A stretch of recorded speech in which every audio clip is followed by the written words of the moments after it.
Well, packing everything up because I'm going to be moving.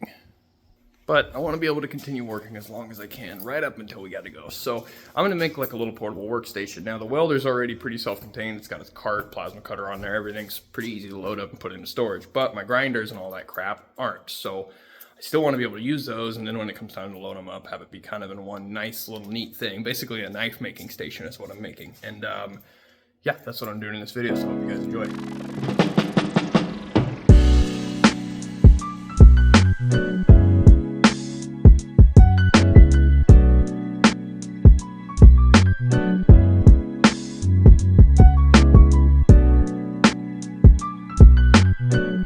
So this is just the top of the sawhorse that I took the motor out of, and it's got a really nice thick aluminum top that's very flat, and I don't really want to bother cutting out any plate to make a tabletop, so I'm just going to go ahead and use this for the top, and probably reuse these bolts, but I'm definitely going to be building a frame around the thing. Maybe I'll tap my own holes on these little bosses here, but we'll see how I end up doing that. But for now, I'm just going to go ahead and build a frame to go underneath it so I can weld everything off of that.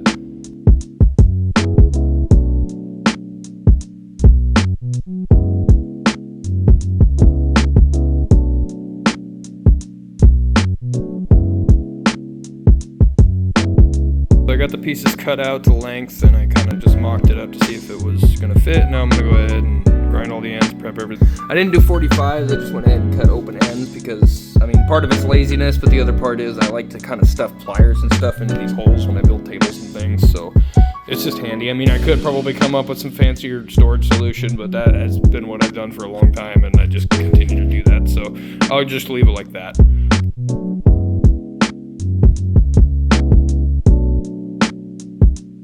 So when you're building stuff for yourself, it's not necessarily important to go fast, but it does make things a lot quicker. I decided to finish prepping those, and now I'm going to go ahead and cut the legs. Since I already mocked that up and squared it, I know that's going to fit, so I don't have to weld it right now to make sure, or tack it or whatever. So I'm just going to go ahead and finish cutting the legs. That way I can put the chop saw away and be done with all this. And then accessories I can add later and figure out, but just for right now, I want the majority of the frame all done. So that's what I'm going to go ahead and do, is finish cutting the legs, and I'm going to have those coming down at probably like a 15-degree angle. We'll see. It's just going to be a very slight angle that those things are coming down on, and that way they stand upright. So yeah, I'll go ahead and show you guys that now.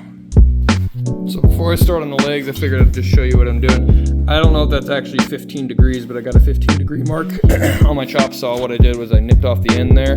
Now I just went from the long end, measured to 36 inches, which is how long I need this leg to be, and then I'm just going to cut that and then continue doing that.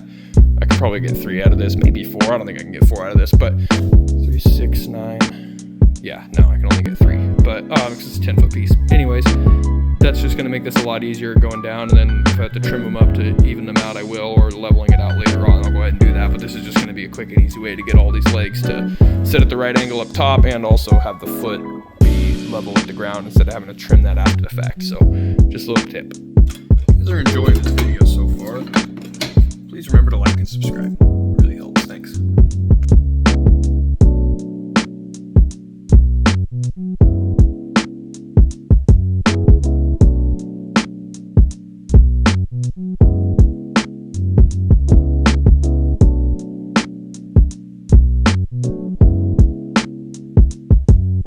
In the case of this small frame, these little magnets do tend to square it up pretty close, but you do want to remember to take your cross measurements while you're doing that and ensure everything's square. Now, I just have an arbitrary tolerance, 1/16 of an inch. That's just always what I do with things that I build for myself and honestly others. So we got 31 1/8. See, that's about 31 1/16. Just kind of tear over. So let's say we're about, we're within tolerance. Oh well. I'm gonna leave it like that.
decent job at locating the holes, but I will have to bore these out a little bit bigger with my step bit, so not too bad. Maybe I'll have to run a washer, but they are flange bolts, so maybe I won't, I don't know. But I'm gonna go ahead and get those all to fit and then move on to putting the legs on.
That went on pretty well. I got it all leveled out. Still got a couple of welds to do on the sides, but I figured I could do those upright. I was eager to test it.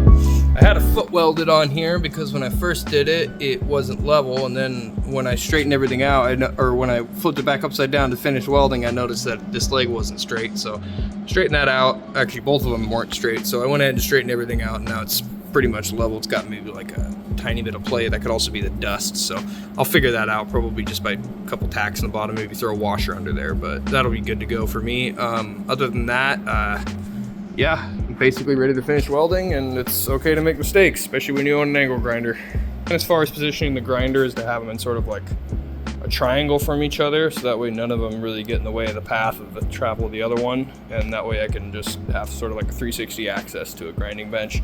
And that'll also leave a lot of these flats here for like if I'm grinding a knife flat or wanting to make sure a handle scale's flat. This little table portion is very, very flat. It's pre-made from a table saw. Also, having it be aluminum makes it substantially lighter, and it can be unbolted, so if I want to change something up, I still got this nice frame that I just made, and I can swap the top out for something else.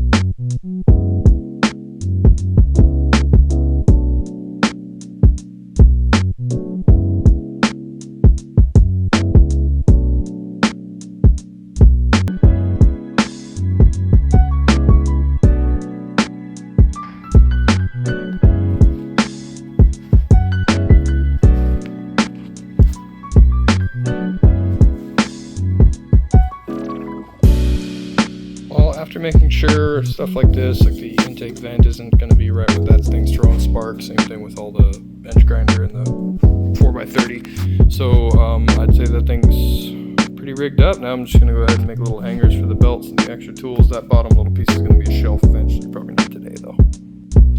Well folks, here she is. It's all done. Probably going to add a couple more here, but yeah, I think it turned out really, really well, and I think it's going to work out. I got plenty of space. Pretend this chisel's a knife. Sideways, can get angles this way, and there's plenty of clearance on either side, which I did not have over on that table. Same thing with the bench grinder, plenty of clearance on either side. Honestly, it would probably stop up on its own motor body before anything else, so it's got plenty of clearance there. Even this one, I mean, I'm never really utilizing this entire thing. If you've ever used a disc sander and tried to utilize the entire thing, you know what I'm talking about, because when it tries to pull something one way but also the other way, and you just have your hand at the end, it tends to not stay in your hand. So I only ever really use this on the tip, and it's plenty of clearance. I also got a little flat spot to test out if my knife is flat, stuff like that. Like I said, this is a chisel, so it's not, but you know, it's just kind of simple, but it is going to come in handy for what I do. So really hope you guys enjoyed the video, and if you did, please consider liking and subscribing. Other than that, I hope you have a wonderful rest of your day. God bless.